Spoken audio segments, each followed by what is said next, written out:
3,000 ಕೊಟ್ರೆ ಒಂದು medical certificate, ಅದು ಯಾವುದೋ ತಲೆ ಬುಡ ಇಲ್ಲಿರೋ ಪ್ರೈವೇಟ್ ಹಾಸ್ಪಿಟಲ್ ಅಲ್ಲ, ಬೆಂಗಳೂರಿನ ಗ್ರೇಟೆಸ್ಟ್ ದೊಡ್ಡ ಆಸ್ಪತ್ರೆ ವಿಕ್ಟೋರಿಯಾದಲ್ಲಿ.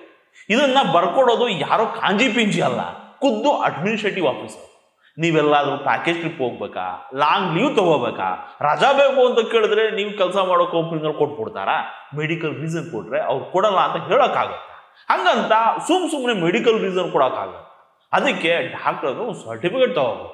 ಈ ಮನುಷ್ಯನಿಗೆ ಆಫೀಸ್ಗೆಲ್ಲ ಬಂದು ಕೆಲಸ ಮಾಡೋಕ್ಕಾಗೋದಿಲ್ಲ, ಇಂಥದ್ದೊಂದು ರೋಗ ಬಂದ್ಬಿಟ್ಟೈತೆ, ಹಿಂಗೆ ಟ್ರೀಟ್ಮೆಂಟ್ ಕೊಟ್ಟಿದ್ದೀನಿ, ಇಂತಿಷ್ಟು ದಿನ ಅಂತ ರೆಸ್ಟ್ ತಗೋಬೇಕು ಅಂತ ಡಾಕ್ಟರ್ ಬರೆದು ಕೊಟ್ರೆ ಕಂಪ್ನಿಯವರು ಉಸಿರು ಬಿಡೋದ್ರಲ್ಲಿ ರಜಾ ಕೊಡ್ತಾರೆ.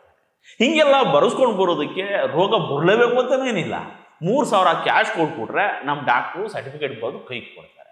ಹಂಗೆ ಬರೆದು ಕೊಡೋ ಅಡ್ಕಸ್ಬಿಟ್ಟು ಡಾಕ್ಟ್ರನ್ನ ಹುಡ್ಕೋಬೇಕಷ್ಟೇ ನೀವು. ನೋಡಿ, ಇದು ಡಾಕ್ಟರ್ ಸೋಮಸುಂದರ್ ಅಂತ ನಮ್ಮ ವಿಕ್ಟೋರಿಯಾ ಆಸ್ಪತ್ರೆಯಲ್ಲಿ ಅಡ್ಮಿನಿಸ್ಟ್ರೇಟಿವ್ ಆಫೀಸರ್ ಆಗೈತೆ.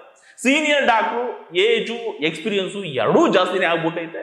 ಯುವಕನ ಹತ್ರ ಹೋದ್ರೆ ನಿಮ್ಗೆ ಯಾವ ರೋಗ ಬೇಕು ಅದ್ರೂ ಬಂದೈತಿ ಅಂತ ಬರ್ಕೊಡುತ್ತೆ. ಅದಕ್ಕೆ 3,000 ಚಾರ್ಜ್ ಮಾಡುತ್ತೆ ಅಷ್ಟೇ. ಆದ್ರೆ ಈ ಕರ್ಮದ ದುಡ್ಡನ್ನು ಮಾತ್ರ ಇದ್ರ ಎಡಗೇಲೂ ಮುಟ್ಟಲ್ಲ. ಅದಕ್ಕೆ ಅಂತ ಒಬ್ಬ ಅಸಿಸ್ಟೆಂಟ್ ಮಾಡ್ಕೊಂಡೈತೆ, ಇರ್ಫಾನ್ ಅಂತ ಅವನ ಹೆಸರು. ಈ ಇರ್ಫಾನ್ ಕೈ ಕ್ಯಾಶ್ ಕೊಟ್ರೆ ಸರ್ಟಿಫಿಕೇಟ್ ತಗೊಳ್ಳೋದಕ್ಕೆ ಫಾರ್ಮಾ ಸಿಗ್ದಂಗೆ ಲೆಕ್ಕ.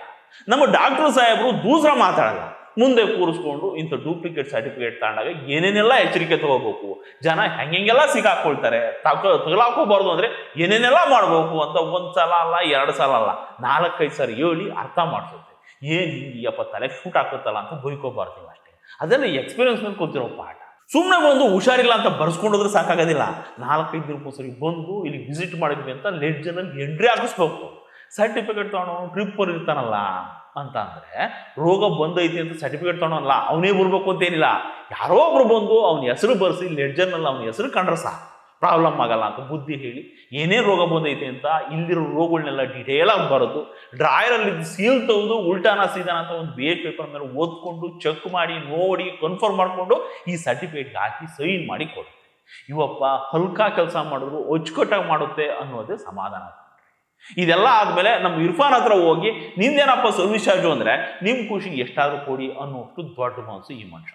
ಇವ್ರದ್ದೇನು ಸಮಸ್ಯೆ ಇಲ್ಲ, ಇವ್ರಿಗೆ ಕೊಡೋ ಪೇಮೆಂಟ್ನ ಫೋನ್ ಪೇ ಮೇಲೆ ಕೊಟ್ಟರು ನಡೆಯುತ್ತೆ. ಇದನ್ನೆಲ್ಲ ಮುಗಿಸ್ಕೊಂಡವರು ಸರ್ಟಿಫಿಕೇಟ್ ತಗೊಂಡು ನಮ್ಮ ಹತ್ರ ಬಂದು ನೋಡಿ ಸರ್, ವಿಕ್ಟೋರಿಯಾದಂಥ ದೊಡ್ಡ ಆಸ್ಪತ್ರೆಯಲ್ಲಿ ಏನೆಲ್ಲ ನಡೀತೈತೆ ಅಂತ.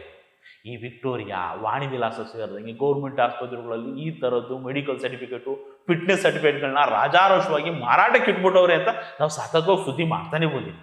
ಡಾಕ್ಟ್ರು ತಲೆ ಕೆಡ್ಸ್ಕೊತಿಲ್ಲ, ಸಂಬಂಧಪಟ್ಟ ಅಧಿಕಾರಿಗಳು ತಲೆ ಕೆಡ್ಸ್ಕೊತಿಲ್ಲ, ಗೌರ್ಮೆಂಟು ತಲೆ ಕೆಡ್ಸ್ಕೊತಿಲ್ಲ. ಎಮ್ಮೆ ಚರ್ಮ ಇರೋರೆಲ್ಲರೂ ಅಡ್ಜಸ್ಟ್ಮೆಂಟಲ್ಲಿ ಜೀವನ ಮಾಡ್ತಾರೆ.